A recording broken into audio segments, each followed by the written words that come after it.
8th English, Unit 4, Supplementary 4, Crossing the River. We are going to see the supplementary lesson today. So, Crossing the River written by Manoj Das. The celebrated Pandit had many disciples and admirers. Among them was a landlord of the area who lived on the other side of the river.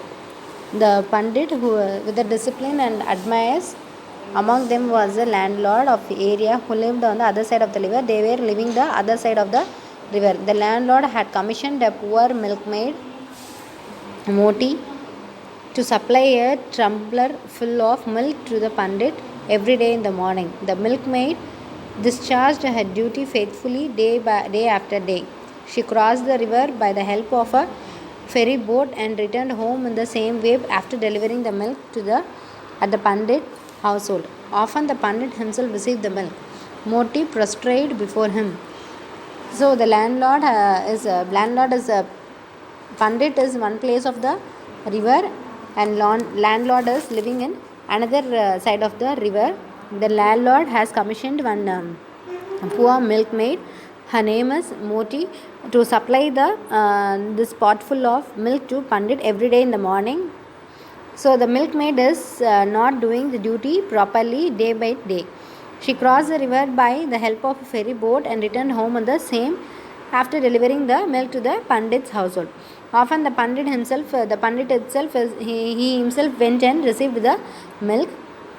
She did not fail in her duty even if on smoke days it rained heavily. She did not fail in her duties. She was doing her duty properly. What a great privilege it is to serve a great Pandit. She would tell those toils who would sympathize with her for her continuous toil. Pandit was an eloquent speaker. Whenever he gave a discourse, hundreds of people gathered to listen to him. The milkmaid too made it a point to stand behind the audience. So whenever he is a very good speaker, whenever he started to tell a speech, hundreds of people will gather to listen to the Pandit's speech. Milkmaid also stood in front of the audience to listen to the speech of the Pandit. Not that she understood much, but she was sure that the Pandit was speaking about the God and truth and similar thought of complex matters. How much knowledge a man must be possessing to hold so many people spell food for hours. Only one who is very near to God and truth can command such wisdom, she thought. She was happy that she made a humble distribution towards the Pandit's physical well-being will be regularly supplying him with the pure milk. Even if the landlord fails to pay me for the milk and my labor, I will not fail in my duty, she resolved. One day, while receiving the milk, the Pandit told Moti, "Woman, you can bring the milk at least an hour before the sunrise for only a month. I am under a vow for performing a certain ritual for which I need the milk that early." So Pandit is asking Moti to bring the milk an hour early before the sunrise, just only for a month, because he is going to do some rituals for which he need the milk early. So he is asking her to bring the milk early. "I will do as you say, O master," the milkmaid assured her enthusiastically. So she is also telling, "Oh master, no problem, I will bring it early." But the next day, by the time she reached the Pandit's house, it was really daybreak. It was already daybreak. "Pardon me, master, for my lapse, but what could I do?" said the milkmaid apologetically. So she brought the milk late in the first day itself. So she is asking the master, "Sorry, master, I have did like this. What to do? I was present on the banks of the river long before sunrise, but the boatman did not turn up that early, even though I had to inform him of the need for me to cross the river while it was still dark. He said since the river is in spate, it would not be possible for him to ply the boat in darkness." So he is telling that it is very dark. She told that it is her mistake to before inform the boatman, because she has informed afterwards, but he is telling that since it is very dark, it is very difficult for him to ply the boat. You could not cross the river without the boatman. I wonder how then the mystics say that one could cross even the ocean by life by uttering the name of Vishnu, commented the Pandit jocularly, sure that the poor old man would hardly understand the import of his wise observation. Well, sir, nobody had told me that, said Moti in a murmur. That is secret, said the Pandit once again, jocularly. Who but a pious and great sage like you could ever know such secrets? Thank you, sir, passing it on to me, said Moti. The Pandit could not check himself for bursting into a loud guffaw at the woman's naivety. Days passed, the periods of Pandit O came to an end. He told the milkmaid Moti, I must say that you have served me every well. I appreciate the pain you took in getting up in small hours and milking the cow and delivering the milk to me at dawn. I bless you. Moti bowed to him. So, sir, from tomorrow I report as before, soon after the sunrise. Is it all right? Fine, said the Pandit.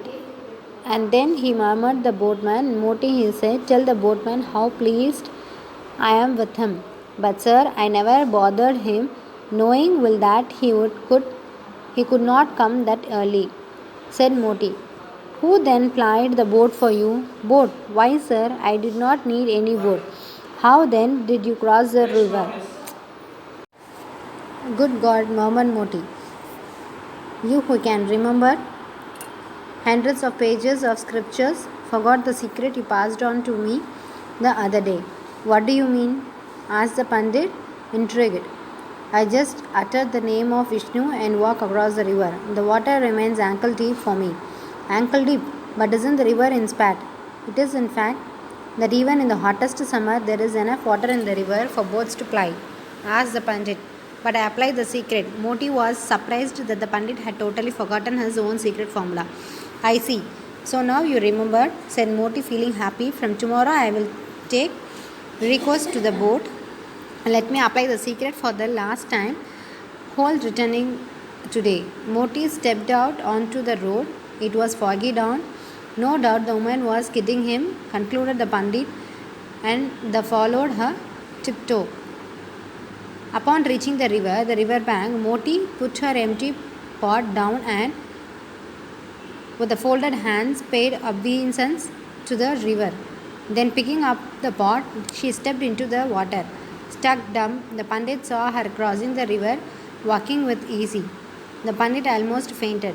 While demonstrating the miracle of faith, the story also draws a contrast between scholarship and innocence, between the knowledge which scholarship rescued but with the remains a mere theory, and the knowledge that works through one's complete faith and surrender to the Lord.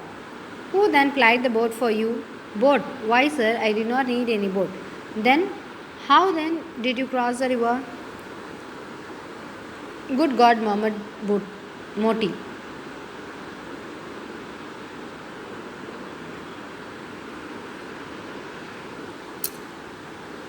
You who can remember the thousands of pages of scripture and forgot the secret you passed on to me the other day. What do you mean? Asked the Pandit, intrigued. I just uttered the name of Vishnu and it's coming, I think so.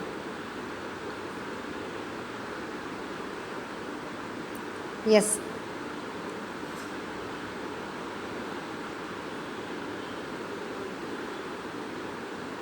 So now we'll see about the author. Manoj Das was born in 1934 as an award-winning Indian author who writes in Odia and English. In 2000, Manoj Das was awarded with Saraswati Samman. He was awarded Padma Shri in 2001, the fourth highest civilian awards in India for his contribution in the field of literature and education. Kendra Shastya Academy has bestowed his highest award, that is Sahitya Academy Award Fellowship. His deeper quest led him to mysticism, and he has been an inmate of Sri Aurobindo Ashram in Puducherry since 1963.